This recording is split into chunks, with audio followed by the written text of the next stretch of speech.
सबसे पहले मैं आज की इस प्रेस कॉन्फ्रेंस के लिए आए हुए सभी पत्रकार साथियों का आभार व्यक्त करता हूं और आपका हार्दिक स्वागत करता हूं कि आप लोगों ने आपका कीमती वक्त निकालकर आज हमारी बात जनता के माध्यम आपके माध्यम से जनता तक पहुंचाने के लिए आपने अपना वक्त दिया। आज ये प्रेस कॉन्फ्रेंस बुलाने की वजह जनता के बीच 3 अहम मुद्दों को लेकर हम आज जाने जा रहे हैं। आज इस प्रेस कॉन्फ्रेंस में हम 3 प्रमुख विषयों पर अपनी बात रखेंगे।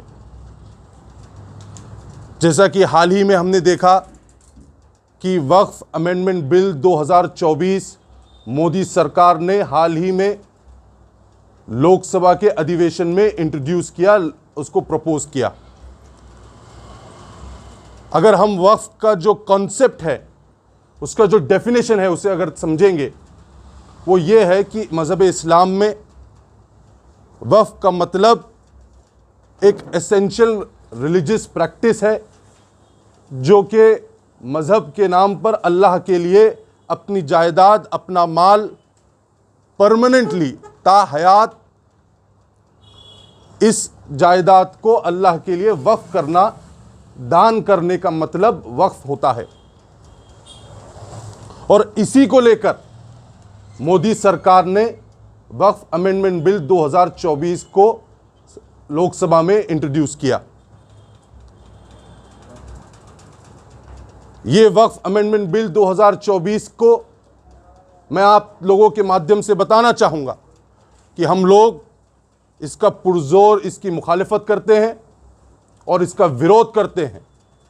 और हम इसका विरोध क्यों कर रहे हैं, ये आने वाले वक्त में हम आपके सामने बात रखेंगे। दूसरा अहम विषय हम लोग आप लोगों के सामने जो रखने वाले हैं वो ये है कि इसके विरोध के लिए हमारे आने वाले वक्त में क्या हमारे स्टेप्स होंगे, क्या हम करने जा रहे हैं और इसके आगे की हमारी रणनीति क्या होगी। पहला जो अहम विषय है, वक्फ अमेंडमेंट बिल 2024 का विरोध क्यों। जैसा कि आप सब जानते हैं, वक्फ अमेंडमेंट बिल 2024 एक असंवैधानिक, अनकॉन्स्टिट्यूशनल और मुस्लिम विरोधी बिल लाया गया है। हम इसे असंवैधानिक इसलिए कह रहे हैं क्योंकि इसका जो संगठन है, इसका जो कंपोजिशन होगा, वो ये कहता है कि वक्फ अमेंडमेंट बिल ये कह रहा है कि वक्फ बोर्ड में और सेंट्रल वक्फ काउंसिल में नॉन मुस्लिम भाई और बहन कोई भी इसका मेंबर या चेयरमैन बन सकता है। ये सरासर article 16 sub clause 5 Indian constitution के विरोध में है। मैं आप लोगों के सामने आर्टिकल 16 सब क्लॉज 5 पढ़कर सुना दूं, जो क्लियर कहता है कि Indian constitution allows laws to stipulate that certain offices related to religious or denominational institutions must be held by persons professing a particular religion or belonging to a particular denomination। इसका खुला मतलब यह है कि कोई भी धार्मिक संस्था में उसी धर्म के लोग उसके मेंबर होना चाहिए। लेकिन यह बिल दूसरे समाज के लोगों को मेंबर या चेयरमैन बनाकर संविधान का विरोध करता है, संविधान के इस अनुच्छेद 16 सब क्लॉज 5 का उल्लंघन करता है। अगर हम पूरे देश में देखेंगे, जितने धार्मिक संस्थाएं हैं, ये तमाम धार्मिक संस्थाओं में, चाहे आप तमिलनाडु, कर्नाटका, पंजाब, हरियाणा, इन तमाम जगहों पर अगर आप देखेंगे, हिंदू एंडाउमेंट जो ट्रस्ट है, सिख एंडाउमेंट ट्रस्ट है, या हमारे हिंदू भाइयों की जितने जो 4 अहम धाम हैं, चारों धामों में ये खुले तौर पर कहा गया कि किसी भी दूसरे समाज का व्यक्ति इसका सदस्य, इसका चेयरमैन नहीं हो सकता। ये बात सही भी है, लेकिन ये सिर्फ मुसलमानों के साथ नाइंसाफ़ी क्यों कि हमारे वक्फ बोर्ड में हमारे लिए वक्फ काउंसिल बनाई जाती है। ये हमारा धार्मिक मामला है, ये हमारा मुस्लिम पर्सनल लॉ का मामला है। लेकिन उसके बावजूद हमारे वक्फ बोर्ड में ये कहते हैं कि नॉन मुस्लिम भी आपका मेंबर या आपका चेयरमैन होगा। ये सरासर संविधान के विरोध में सिर्फ आर्टिकल 16 का ही खिलाफ नहीं हो रहा है, बल्कि आर्टिकल 25 का भी उल्लंघन हो रहा है। आर्टिकल 25 का उल्लंघन किस तरह होता है? आर्टिकल 25 कहता है कि हर व्यक्ति, हर नागरिक को अधिकार है अपने धर्म को मानते हुए उस पर चलने का, उसका प्रचार करने का, प्रसार करने का। जब हमारा धर्म हमें इजाज़त देता है कि हम हमारी नमाज, रोज़ा, ज़कात, हमारा दान, जो कुछ है अल्लाह के लिए, अगर कोई ज़मीन जायदाद वक्फ करते हैं तो ये हमारे मजहबी मामला है, इसमें सरकार दखलंदाजी नहीं कर सकती। उसी तरीके से आर्टिकल 26 का भी इसमें उल्लंघन हो रहा है। आर्टिकल 26 क्लियर कहता है कि कोई भी धार्मिक संस्था पर उसी समाज के लोग वहाँ पर बैठेंगे और उसी को वो लोग मैनेज करेंगे। तो हमने जिस तरह आप लोगों के सामने बताया कि ये असंवैधानिक है, और दूसरी वजह हम इसका विरोध जो कर रहे हैं वो ये है कि समाज में इससे जो सामाजिक सलोखा है वो बिगड़ जाएगा। आपस में मतभेद क्रिएट करने का काम ये सरकार कर रही है, और किसी तरह मुस्लिम कब्रिस्तान, ईदगाह, मस्जिदें, मदरसे जैसे हमारी धार्मिक संस्थाओं पर सरकार की नज़र है।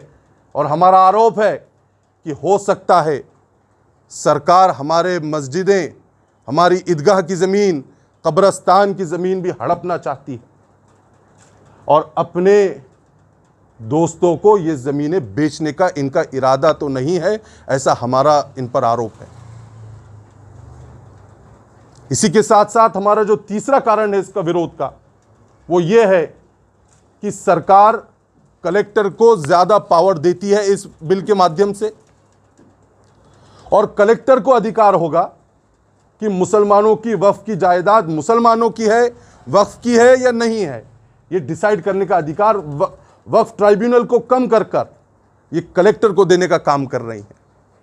वक्फ का जो पूरा संगठन है उसे डाइल्यूट करके, उसे ख़त्म करके मुस्लिम पर्सनल लॉ बोर्ड में मदाखलत करने का काम ये सरकार कर रही है। इसकी हम कड़ी निंदा करते हैं और कड़ा विरोध करते हैं। एक आखिरी अहम बात जो अब तक बहुत लोगों के सामने नहीं आई वक्फ अमेंडमेंट बिल के बारे में, वो ये है कि वक्फ अमेंडमेंट बिल सरकार ने, जब कोई भी लीगल डिस्प्यूट खड़ी होती है तो उसे एक टाइम फ्रेम रहता है आपको कोर्ट में जाने का, 3 साल के अंदर, 6 महीने के अंदर, 12 साल के अंदर, 9 साल के अंदर। लेकिन वक्फ अमेंडमेंट बिल 2024 ने लिमिटेशन पीरियड ही हटा दिया है। अगर आपकी 100 साल पुरानी वक्फ की कोई ईदगाह की ज़मीन होगी तो वो 100 साल पुरानी की हुई वक्फ की ज़मीन को कोई भी आदमी आज उठकर कहेगा कि ये हमारी जगह है, इस पर स्टे दे दीजिए, इसका यूजेज बंद हो जाएगा। तो ये सरासर मुसलमानों की ज़मीनों पर सरकार बुरी नज़र ताक कर बैठी है, और इसके लिए हमारा लाए अमल तैयार होना बहुत ज़रूरी है। हम आप लोगों के माध्यम से अवाम से अपील कर रहे हैं कि आप सब ख़ास तौर से इस वक्फ अमेंडमेंट बिल 2024 का विरोध करिए, और इसका विरोध करने के लिए अलग अलग माध्यम हैं। सरकार ने 30 अगस्त 2024 को एक नोटिफिकेशन निकाला, एक एडवर्टीजमेंट निकाला, जिसमें उन्होंने पूरी क्लियर एक सजेशन मांगे, ऑब्जेक्शंस मंगवाए। लेकिन अफसोस की बात यह है कि ऑब्जेक्शंस की तादाद बहुत कम है। आज ये पत्रकार परिषद बुलाने का मकसद ये है कि हम किसी भी तरह बेदारी पैदा कर सके, और अवाम में इसका विरोध, इसका ऑब्जेक्शन होना चाहिए, इसकी अपील हम अवाम से कर रहे हैं। और ये अपील सिर्फ मुसलमानों से नहीं है, बल्कि हर समाज से है। क्रिश्चियन समाज से, दलित समाज से, सिख भाइयों से, हमारे हिंदू भाइयों से, हर समाज से हम अपील कर रहे हैं कि वक्फ अमेंडमेंट बिल 2024 का विरोध करिए। इसका मुख्य कारण यह है कि अगर आप इस बिल का विरोध आज नहीं करेंगे तो आज मुसलमानों की बारी है, कल सिख भाइयों के गुरुद्वारों की ज़मीन पर सरकार नज़र ताकेगी, फिर उसके बाद हमारे हिंदू भाइयों के मठों पर इनकी नज़र होगी। तो ये सरकार किसी भी तरीके से हिटलर शाही के रास्ते पर है और ये चाहते हैं कि धार्मिक संस्थाओं की जो ज़मीनें हैं उसे रेगुलेट कर उस पर कब्जा कर ले और अपने दोस्तों को इसे प्राइवेटाइज कर बेच दे। तो ये चीज़ को रोकने के लिए हम सबको चाहिए कि हम वक्फ अमेंडमेंट बिल 2024 का विरोध करें और ऑब्जेक्शन ज़्यादा से ज़्यादा फाइल करें। जैसा कि हम देख रहे हैं, मैं आप लोगों को बताना चाहूँगा आप लोगों के माध्यम से कि एक पोर्टल बनाया गया है जिस पोर्टल का नाम वक्फ बिल 2024 है। मैं आपको इसे किस तरह ऑपरेट करते हैं मैं आपके सभी व्यूअर्स को बताना चाहूँगा कि देखिए, आप इस पर वक्फ WAQFBILL2024 टाइप करिए और इस वेबसाइट पर जाइए। इस वेबसाइट पर आपको सिर्फ अपना नाम दर्ज करना है। पूरा टेम्पलेट लोगों ने तैयार कर रखा है। अपना नाम दर्ज करने के बाद सेंड ईमेल करिए और जब आप सेंड ईमेल के टैब को खोलेंगे तो आपको ईमेल डायरेक्ट बताएगा जॉइंट पार्लियामेंट्री कमेटी सांसद के इस ईमेल पर आपको अपना ईमेल, अपना ऑब्जेक्शन दर्ज करना है और इस पोर्टल का ज़्यादा से ज़्यादा इस्तेमाल हम सबको करने की ज़रूरत है और अपना ऑब्जेक्शन आपको सेंड बटन दबाकर यहाँ पर दर्ज करना पड़ेगा। और ये जब आप करेंगे तो जिस तरह आपने लोकसभा इलेक्शन में हमने देखा कि हिंदुस्तान की जनता ने मोदी सरकार को कमज़ोर किया और अपोजिशन को मजबूत करने का काम किया, और यही वजह है कि जब लोकसभा में ये विधेयक सामने आया तो अपोजिशन स्ट्रांग था, इसीलिए उसकी कड़ी निंदा हुई, उस पर डिबेट हुई और इंडिया अलायंस के जितने सांसदों ने इसका विरोध जो पुरजोर आक्रामकता के साथ किया, इसीलिए ये जॉइंट पार्लियामेंट्री कमेटी को इसे रिव्यू के लिए भेजा गया। अगर अपोजिशन कमज़ोर होता तो जिस तरह पुराने अब तक बिल मोदी सरकार ने 10 साल में निकाले, शायद ये भी काला कानून पास हो जाता।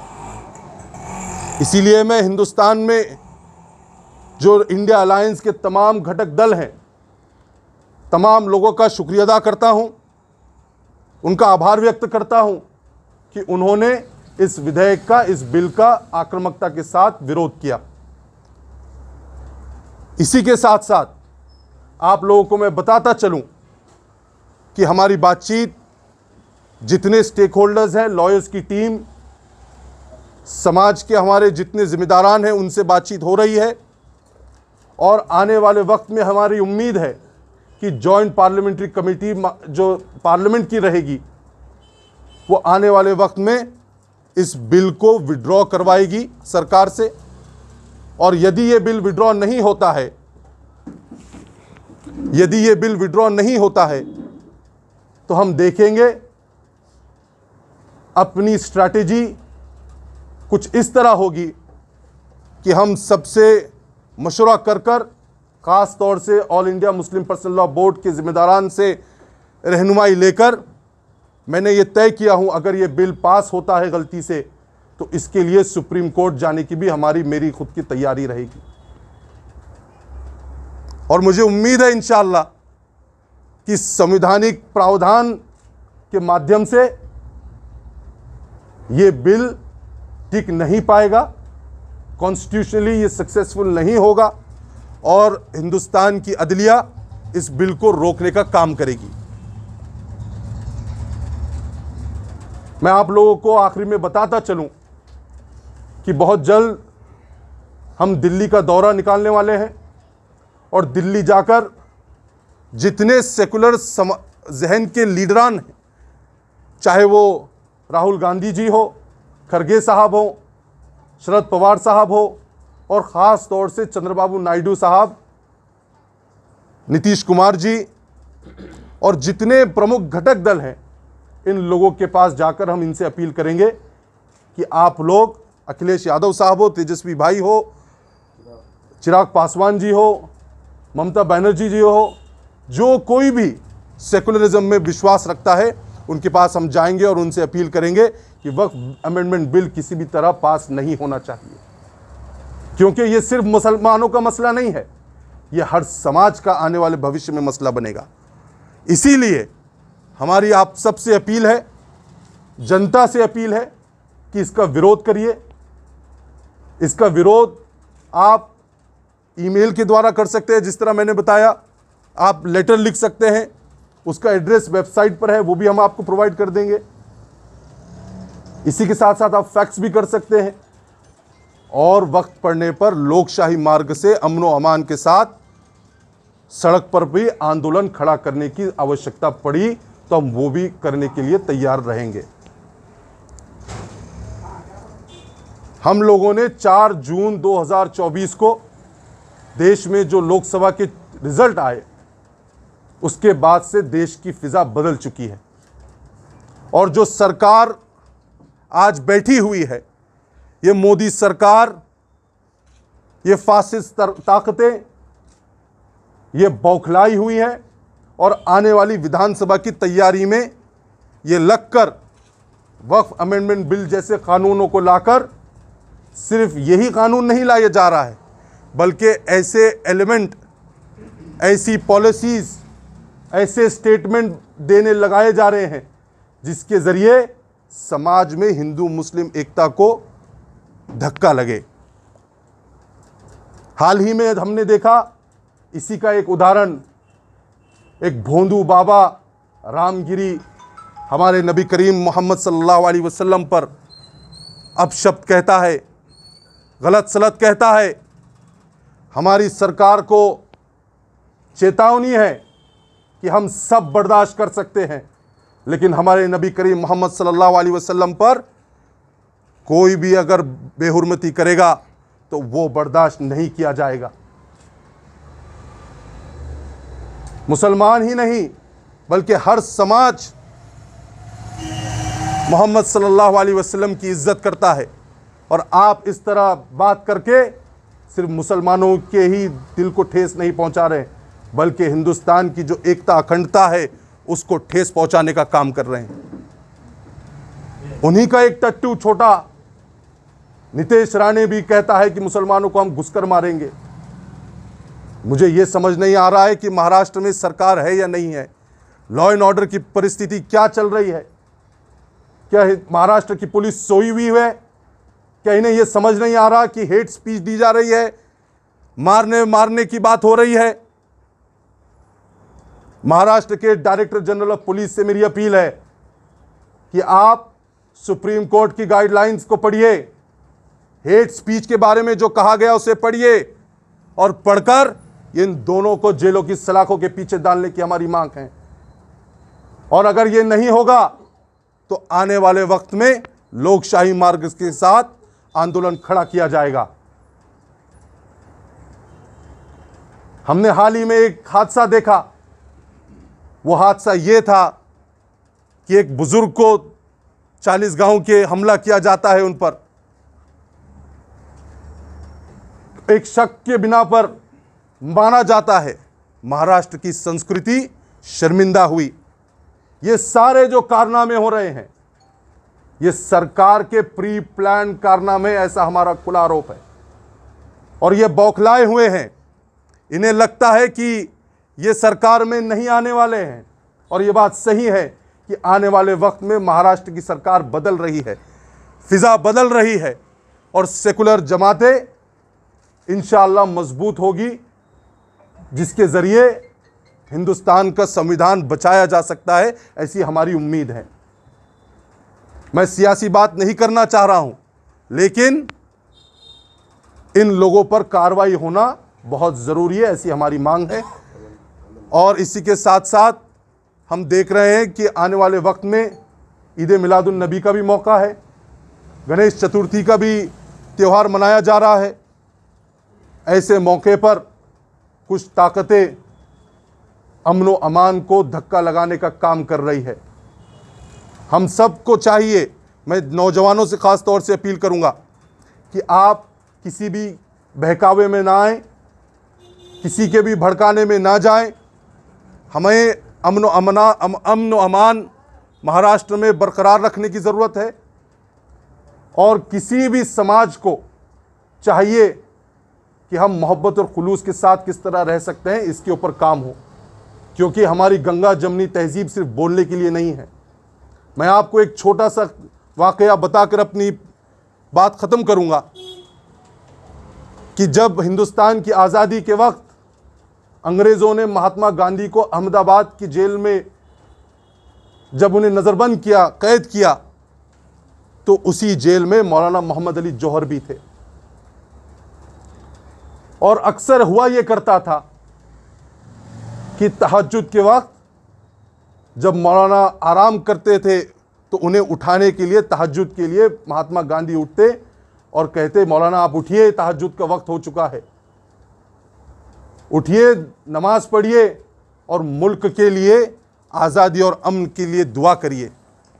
तो ये मैसेज, ये हिंदू, मुस्लिम, सिख, ईसाई, हम सब है भाई भाई वाला मैसेज हमको आम करने की ज़रूरत है। और इसी मैसेज के साथ हम अपील कर रहे हैं कि महाराष्ट्र में अमन व अमान बरकरार रहे, मोहब्बत और खुलूस हिंदू मुसलमानों में बरकरार रहना चाहिए, तो ही हमारा विकास हो सकता है। वरना ये फासिस्ट ताकतें महाराष्ट्र को ही नहीं बल्कि देश की लोकशाही और संविधान को खतरे में डालने वाली है।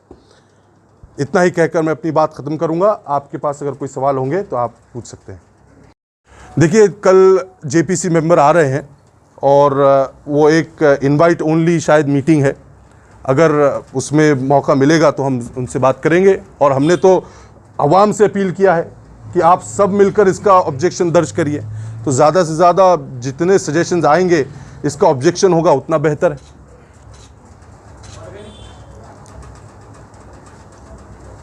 2 साल से अदालत में औरंगाबाद नामांकन का मामला चला जी, अभी तक के आपकी जो भूमिका है वो अभी तक सामने नहीं आई है जी। देशमुख साहब, आप अगर याद करेंगे, आप भी आए थे हमारे पास लास्ट टाइम, हमने सुप्रीम कोर्ट को इसके ताल्लुक से सू मोटो कॉग्निजेंस की हमने बात की थी। हमें यह मालूम था कि सुप्रीम कोर्ट की भूमिका और अदलिया की भूमिका, जब एक मैटर गया था तो सुप्रीम कोर्ट ने कहा था कि इलेक्टेड गवर्नमेंट ने अगर कोई डिसीजन लिया है तो हम उसमें मदाखलत नहीं करेंगे। ये बात चंद्रचूड़ साहब ने बहुत पहले कह दी थी। तो इसका रिजल्ट क्या होगा ये मैंने अपनी पत्रकार परिषद में कहा था, शायद आपके पास रिकॉर्डिंग होगी, आप उसे निकाल कर देखिए। और इसी के साथ साथ हमने उस वक्त भी सुप्रीम कोर्ट के चीफ जस्टिस से कहा था कि सिर्फ औरंगाबाद का ही नाम नहीं बल्कि उस्मानाबाद, प्रयागराज जो उधर यूपी में किया गया, ये सारी जो नामांतर की पॉलिसी है, ये पॉलिसी ही फ्लॉड पॉलिसी है। लीगली इसका जो इम्प्लीमेंटेशन होना चाहिए उस तरीके से वो इम्प्लीमेंटेशन नहीं हुआ। और ये बात हमने उस टाइम पर भी सामने लाया, लेकिन अफसोस कि उस पर कुछ कार्रवाई नहीं हुई थी। और आप पत्रकार लोगों को ज़्यादा पता है कि अक्टूबर के महीने में पहला नोटिफिकेशन निकला था इस नामांतर के बारे में। आज विषय नामांतर का नहीं है, लेकिन आपने क्योंकि इस बात को छेड़ा है, मैं आपके सामने बता रहा हूँ कि ये अक्टूबर में लाया गया था। उसके बावजूद बहुत सारे लोग खामोश थे, जब एहतजाज करना चाहिए था नहीं किया गया, और फिर बाद में इस पर कार्रवाई करने की बात हो रही थी। और इस इशू को आराम से हम नेक्स्ट टाइम बात करेंगे इस पर। जी, अभी मोदी सरकार ने जो है उसके ऊपर कानून बनाने का फैसला लिया है, तो पूरे देश के मुसलमानों में नेताओं में हड़कंप मचता है। मेरा सीधा सवाल है, 30-35 सालों से जो वक्फ बोर्ड मुसलमानों के पास था, चेयरमैन मुसलमान था, मंत्री मुसलमान था, वक्फ बोर्ड मुसलमान थे, सब कुछ था, उसके बाद भी वक्फ बोर्ड तबाह हुआ, तो उस कारनामों के आप क्या कहेंगे इसके ऊपर? देखिए, इसमें कोई शक नहीं कि कुछ हद तक गलतियाँ हमारी भी है, लेकिन इस कानून के माध्यम से सिर्फ वक्फ बोर्ड को ही नहीं बल्कि मुसलमानों की ज़मीनों को भी हथिया लिया जाएगा। आज वक्फ बोर्ड की ऑटोनॉमी जो कुछ हद तक मुसलमानों के पास थी वो भी डाइल्यूट कर ले ली जाएगी। इसीलिए हमें चाहिए कि इसका विरोध किया जाए और जो वक्फ बोर्ड में गलत काम कर रहा है उसके खिलाफ बात करके उस पर सरकार ने कार्रवाई करनी चाहिए, ऐसी हमारी मांग रहेगी। सर आपने इससे पहले देखा होगा मीडिया के माध्यम से, ये बात मैं इशारों में कह रहा हूँ, औरंगाबाद के अंदर जालना रोड मिल और वक्फ बोर्ड यहाँ पर बड़े धन्ना सेठ बैठे हुए हैं। क्या बता पाएंगे कि ये किस तरह से हमारी राजनीति चली, उसके अंदर हमारा क्या रोल प्ले था, कि हम कितने कसूरवार थे इसके अंदर? देखिए, जिन लोगों ने ये सब किया वो सबको पता है कौन लोग थे, अपने ही लोग थे। कुछ लोगों ने इसमें आवाज़ उठाई कुछ देर के लिए और फिर खामोश हो गए। वो क्यों खामोश हुए वो ही जानते हैं। तो देखिए, अब आज वो मौका नहीं है, लेकिन मैं आप लोगों के दरमियान वक्फ अमेंडमेंट बिल के ख़िलाफ़ बात करने के लिए आया हूँ।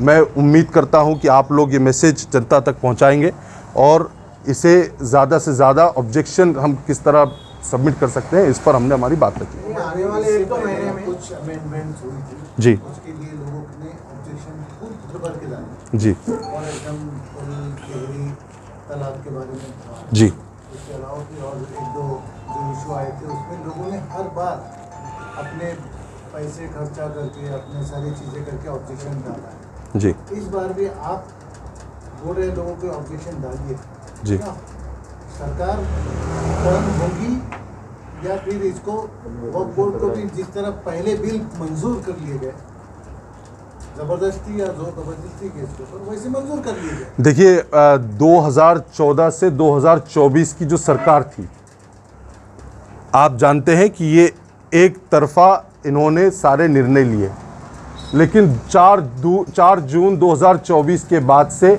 हालात बदले हुए हैं। ऑपोजिशन स्ट्रांग है और इस बार जब भी कोई ऑब्जेक्शन लिया जा रहा है सरकार को इसकी दखल लेनी पड़ रही है। इसीलिए जॉइंट पार्लियामेंट्री कमेटी को ये बिल वापस गया रिव्यू के लिए। अगर ऑब्जेक्शन ऑपोजिशन मजबूत नहीं होता तो शायद ये बिल भी पास हो जाता। तो इसीलिए हमारा ऑब्जेक्शन लेना बहुत ज़रूरी है। पिछली बारी नहीं हो सका, लेकिन इस बार असर होगा, ऐसा हमारा मानना है। तुम्हारे 2 से 3 महीने में विधानसभा चुनाव आने वाले हैं। आपको क्या लगता है इस विधानसभा चुनाव में शहर की फिजा, सियासी फिजा कैसी रहेगी? क्या आप भी देखने को मिल सकते हैं उम्मीदवारों को? देखिए, आज वक्फ अमेंडमेंट बिल का इशू है। शहर की फिजा के लिए एक और पत्रकार परिषद हम आपके लिए बुलाएंगे इंशाल्लाह और उस पर हम बिल्कुल चर्चा करेंगे। जी जी, हमारे साथ हमारे कमाल फारूकी साहब हैं, ईसा हाजी साहब है जमीयतुल कुरैश के, अफसर बेग साहब हैं, काजी शारिक साहब हैं, सैयद अज़मतुल्लाह साहब है, अहमदुल्लाह साहब है, अकरम भाई है, अकरम शाह साहब है, निसार अहमद साहब है, काजी शकील साहब है, अब्दुल माजिद है।